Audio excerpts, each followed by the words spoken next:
বাচ্চা এবং মা দেখছেন, সিঁড়িতে দেয় না, কারণ সিঁড়িতে দিলে ওরা সিঁড়িতে পায়খানা করে। এই জন্য পার্কিংয়ে নিয়ে আসছি। পার্কিংয়ে যে খাওয়ান দিতেছি, দিলাম, পলিতে দিছি, কিন্তু পলির থেকে সরাই এখন ওই যে ওখানে মুখে করে নিয়ে খাচ্ছে। এই হলো আমার বাসায়, আমাদের বাসার বিড়াল।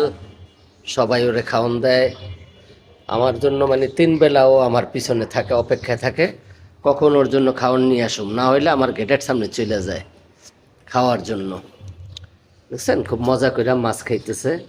ওদেরকে মাছ সিদ্ধ করে দিতে হয়, সিদ্ধ করে না দিলে ওরা খায় না।